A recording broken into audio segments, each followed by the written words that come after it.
আপনি আপনার কুরবানির পশু নিয়ে আসছেন, না চাষ করবেন বাড়িতে, না দুধ দুইবেন নিয়ে আসছেন, পুলিশ সেটা আপনাকে আটকাতে পারে না। কুরবানি কি হবে না হবে, আমি একটা খেলা খেলবো, এখন কিচ্ছু করার নেই, সময় স্বল্প। আইন হয়েছে জবাহ করা যাবে না, বলি দেওয়া যাবে না, মাথায় থাকবে তো এটা। যতক্ষণ আপনি জবাহ বলি করছেন, কারো ক্ষমতা নেই সেটাকে আপনাকে আটকানোর। সকালবেলা উঠে কেউ মন্দিরে যাবে, কেউ মসজিদে যাবে, কেউ কর্মসংস্থানের দিকে এগোবে, তার ব্যাপার। কিন্তু দিনের শেষে যেন তার পেটটা, মেহনত যেটা করছে, যেন যা ইনকাম করছে পেটে যেন ভাতটা আসে, খালি পেটে না ঘুমায়। প্রশ্ন করা দরকার শুভেন্দু বাবুকে, মুখ্যমন্ত্রীকে, যে বলুন তৃণমূলের আমলে যে পঞ্চায়েতের মেম্বার থেকে, প্রধান থেকে, সমিতি থেকে, জেলা পরিষদের যারা আছে, ওদের বিরুদ্ধে কবে কমিশন বসাবেন, চোরগুলোকে কবে জেলের মধ্যে ঢুকাবেন। অনেকে বলছে তিলজলার বুল্লুজান নিয়ে কেন কথা বললো না, যারা তিলজলার বুল্লুজান নিয়ে কথা বললো না বলছে তাদের নেতার নাকে তেল দিয়ে ঘুমোচ্ছে, আর ভাঙর ভোট দিয়ে পাঠিয়েছে, বুল্লুজান আটকেছে, কোর্টের মাধ্যমে স্টে অর্ডার নিয়ে এসেছে। কিন্তু নওশাদকে দেখতে পারেনি, যাকে না দেখতে পারে তার চলন বেকা। এখন আমার পেছনে তারা পড়ে আছে, পড়ে থাকুক। যারা 2026 নির্বাচনে আমাদের ভোট দিতে বারণ করেছে, তারাই আজকে বলছে নওশাদ সিদ্দিকী কোথা, তারাই আমার আজকে সমালোচনা করছে। করতে দিন তাদের। এখন তাদের পেমেন্ট আসছে কি বলতে পারবো না, কালীঘাট থেকে আগে পেমেন্ট আসতো, এখন আসছে কি বলতে পারবো না, হয়তো বিনা পেমেন্টই চালাচ্ছে। লোকাল থানা ওটা দেখছে তো, ইমাম সাহেবদেরকে তো বলেছে, তো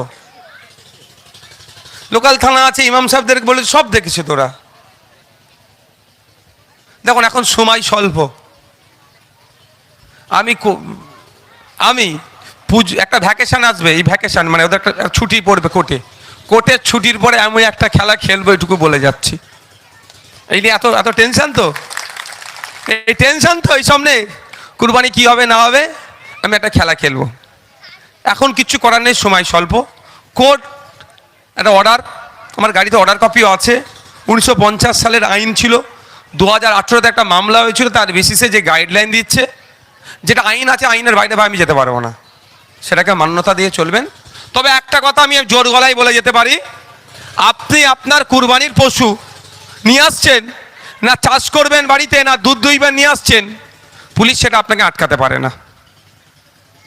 আইন হয়েছে জবাহ করা যাবে না, বলি দেওয়া যাবে না, মাথায় থাকবে তো এটা। যতক্ষণ আপনি জবাহ বলি করছেন, কারো ক্ষমতা নেই সেটাকে আপনাকে আটকানোর। বুঝতে পারছেন কি বলছি, এটুকু মাথায় রেখে দিন। তবে একটুকু কথা, বিতর্কে জড়ানোর প্রয়োজন নাই, বিতর্ক করতে চাইছে।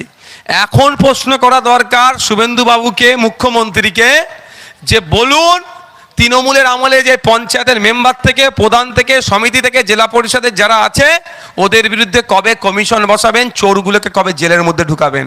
তার পরিবর্তে কি করাচ্ছে সেটা না প্রশ্ন ওঠে, কারণ ওনার পুরাতন একটা ভাব আছে, জানেন তো, পুরাতন প্রেম বলে মাঝে মধ্যে চেগে ওঠে।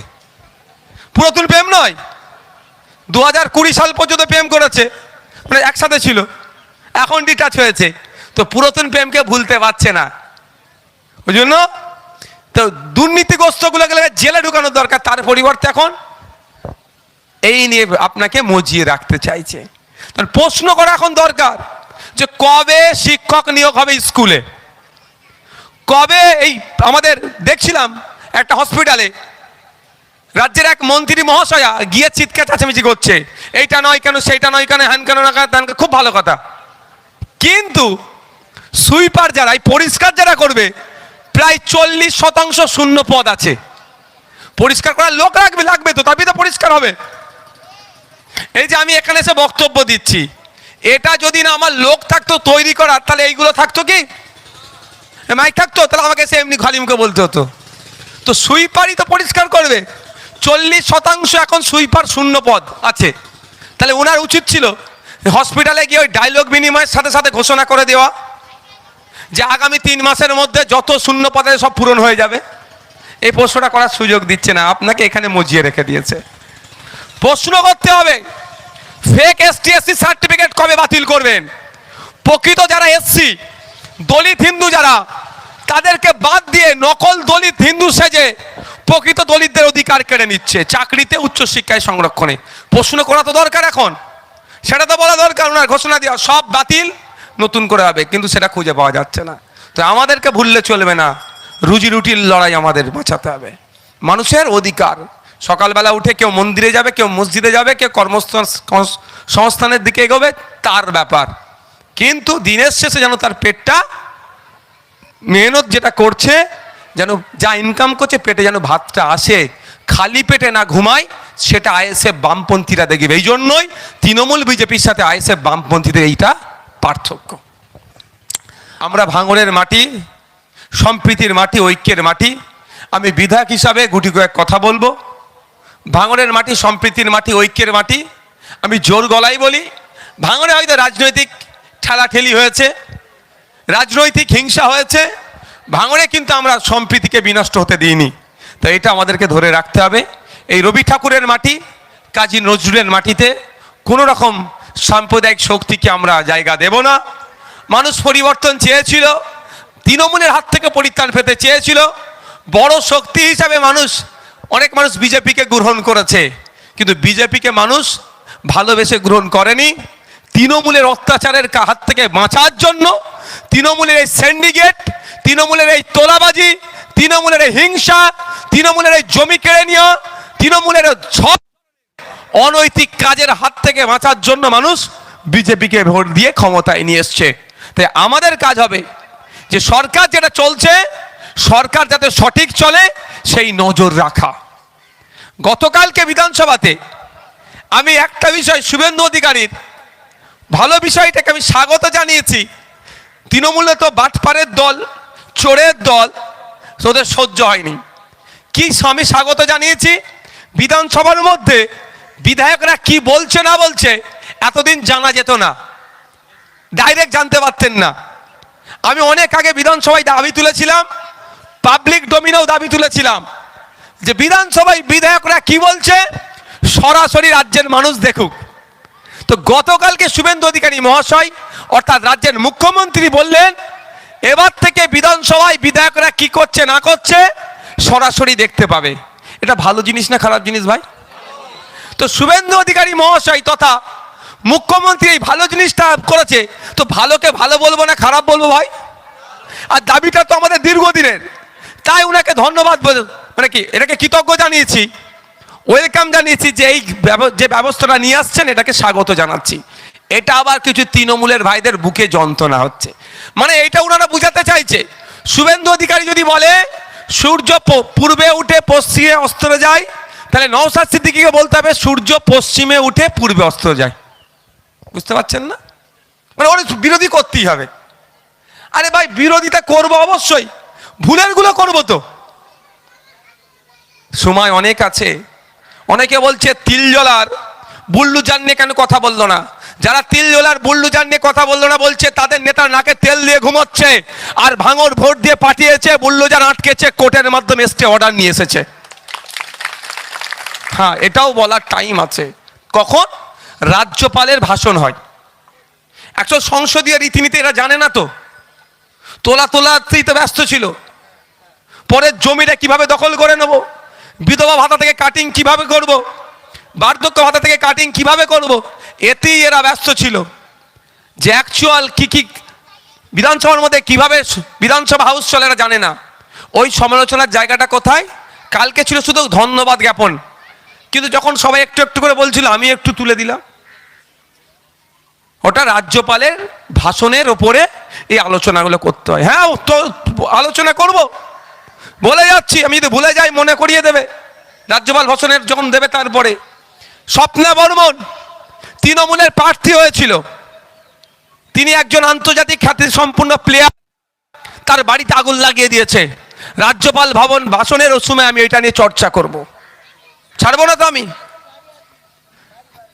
ওরা কি বলে আপনার তিলজলার ঘটনা চর্চা করব, ধর্মস্থান আক্রান্ততে চর্চা করব, কমরেডদের পার্টি অফিস ভেঙে দিয়েছে চর্চা করব, আমাদের নামে মিথ্যা কয়েক জায়গায় মামলা দিয়েছে চর্চা করব।